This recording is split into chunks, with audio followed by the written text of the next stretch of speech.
Hello everyone, welcome back to my channel. Thanks for joining me today for another video. So today I'm just going to actually kind of show you what I've decided to do with my Hemlock and Oak bullet journal.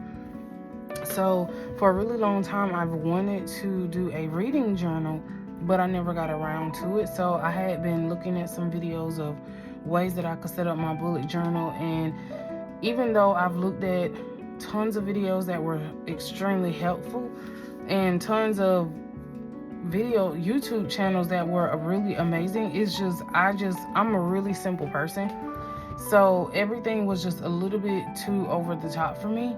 Not to say that I can't be over the top with some of my journaling, mostly my Bible journaling, but I really wanted something simple that I can do like every week and not take me so much time to do. So with this bullet journal, I decided to go very simple. It probably took me no more than 30-35 minutes to do two spreads that I actually did today.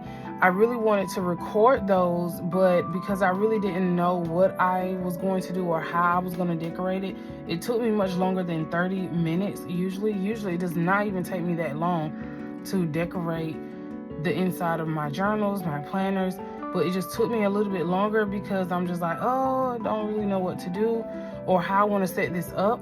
But I'm going to just go ahead and open it and just show you how I've decided to use it. So with the first page, I just put my name and how they can find me on my Instagram handle if I ever lost it. And then what I did with the index page, I don't use index pages. I never have, never will. I don't see the need for them. So what I did was I whited out, whichever one. So I used whiteout over the index, and then it was like index, it was page right here, and it was title here. So I whited out the index, the word index, title, and page. And you probably can't see it, but what I decided to do was I decided to use these stamps to stamp to be read. The beast came from this stamp. These are from Illustrated Faith, which is a faith-based company.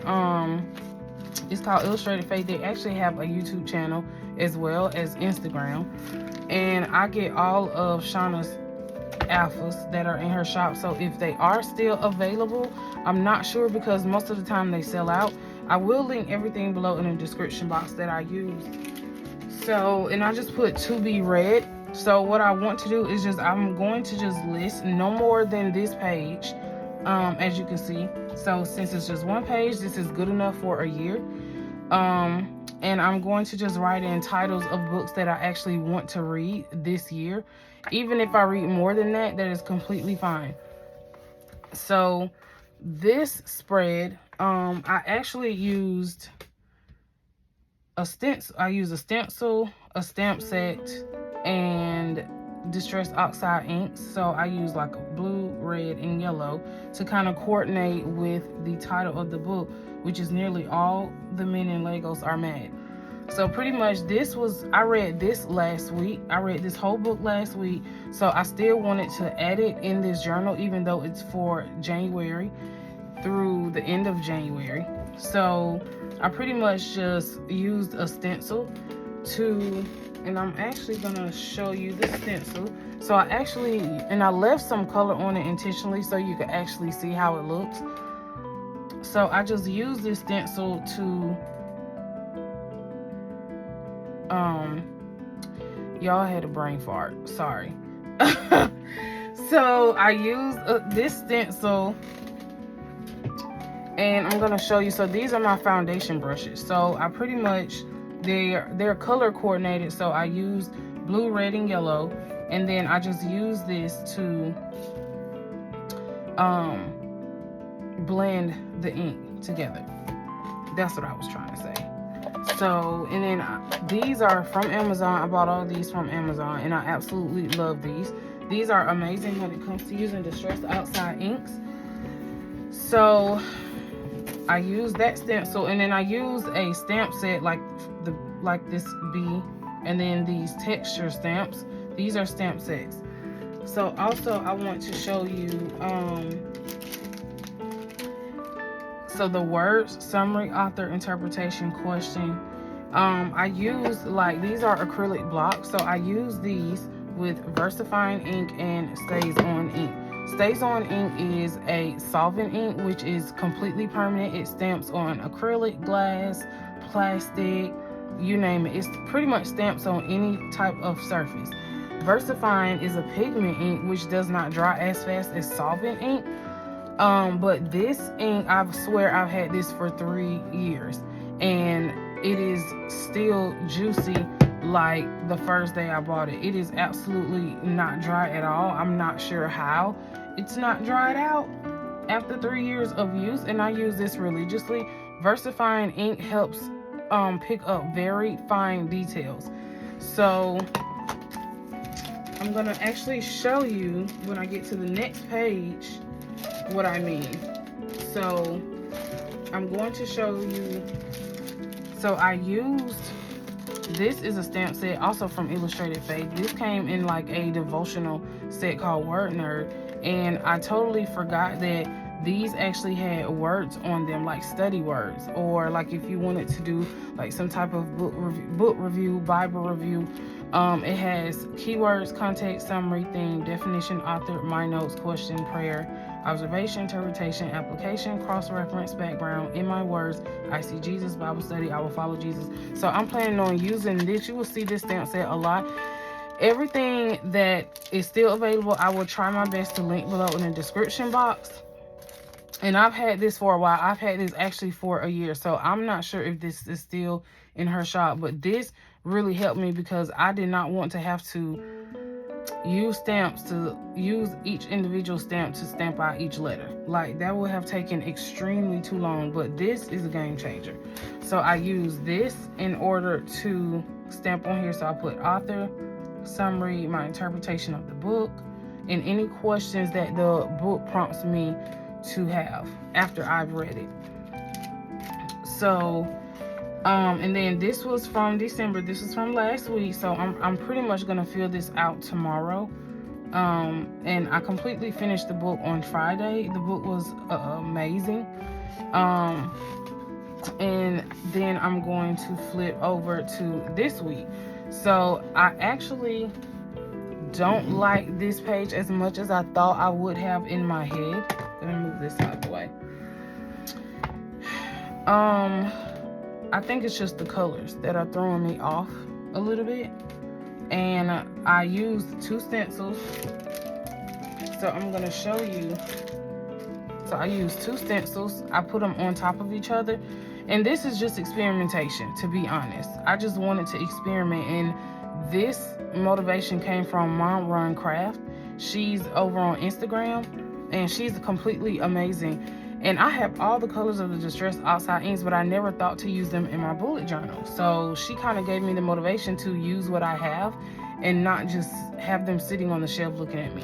So I use this stencil to just kind of like put some texture on the paper, which is kind of growing on me, but I think I'm just not fond of the color. I'm mostly an earth tone person, so I mostly use a lot of like dark colors like burgundy, brown, black, navy blue, things like that. So I think the colors just throwing me off. So I use these 2 stencils by Timholtz, Grit Dot and Plaid, and I just put them on top of each other and use a foundation brush to just kind of lightly brush it through. I didn't want it thick because Distress Oxide inks will soak through if you like put too much on it or you press it too hard. So then to stamp the week, so instead of doing like a daily entry for the book I've read, I'm just doing like a weekly reflection or a weekly review. So I put week 1, and then I use, this is also from Illustrated Faith. I know y'all like, wow, all her stuff is from Illustrated Faith, but amazing alphas. So I put week 1 using this, and I use the VersaFine ink because of the fine details. This ink picks up fine details. A lot of inks cannot pick up fine detail, but this ink is amazing if you have like really small details that you want picked up. VersaFine is the way to go. So I just use this stamp set to stamp out week. And for the week 1, I used these foam stamps from Timholtz. I actually got this from Tuesday Morning like 2 years ago. So you might be able to find these online. If I do find it, I will link it below.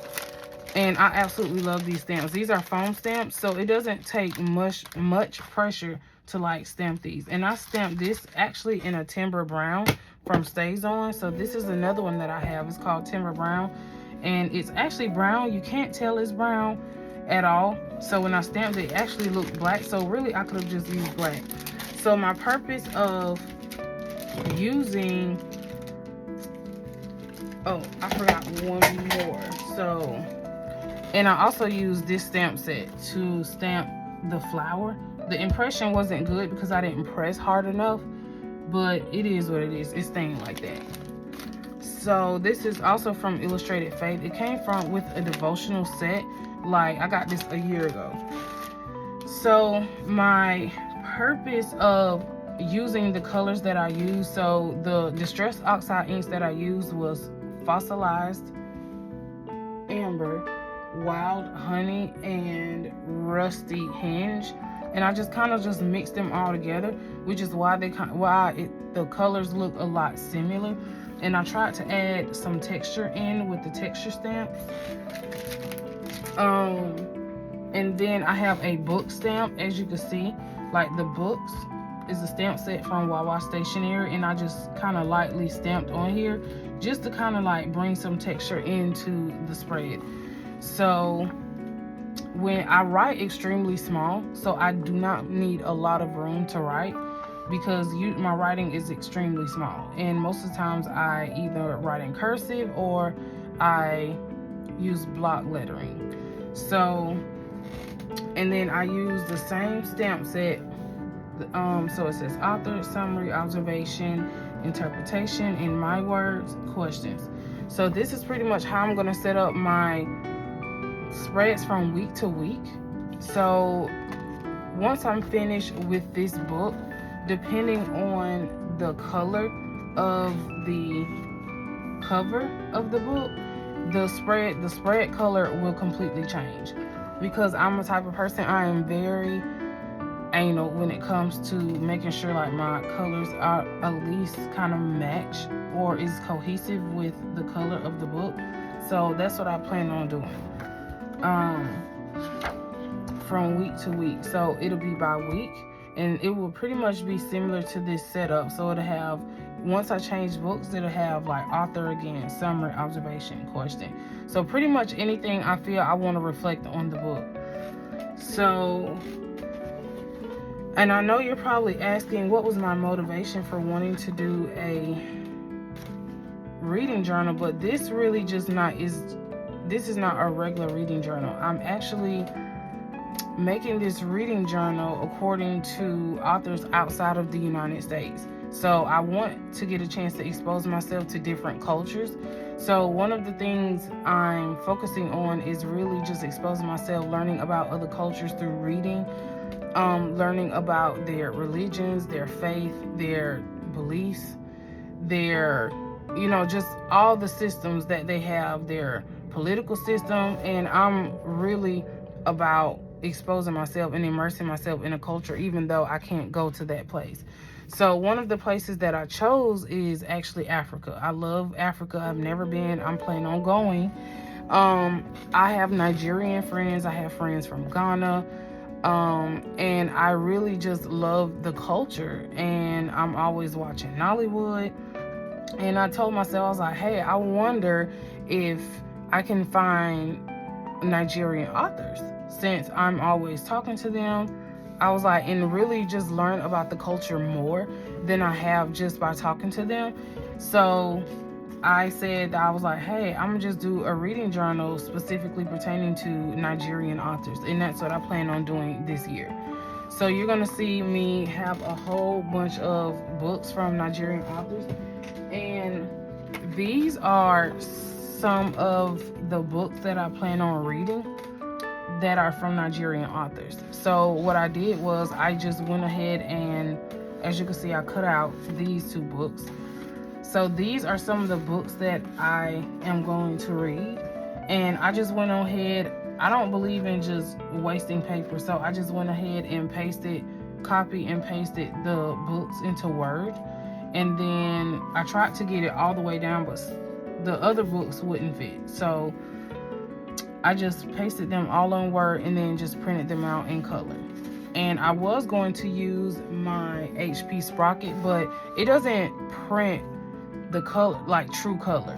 So I was like, I'll just do it on my regular computer, and I printed this out. So when I'm ready to start a new book, depending on which one it is, I'll just cut it out and then make sure that the spread has coordinating colors with the book. So that is pretty much what I have decided to do with my Hemlock and Oak bullet journal. Next time, my hope is that I can do the spreads fairly quickly so that you can actually see my whole entire process of how I plan on doing next week. So I'm probably going to have to start early, maybe Wednesday, to make sure I can do it in time. So as you can see, there's a little bleed through from the Stays On ink. The Stays On, my brown one, is a lot, it's super juicy, it's extremely heavy. So I try not to press too hard on that one. So thank you for coming to watch my video today. So make sure you stick around, and hopefully I want to do next week's spread by Wednesday. So hopefully by Wednesday I have that video up. If not, it'll be Friday or Saturday. So until next time, thank you for watching. Bye-bye.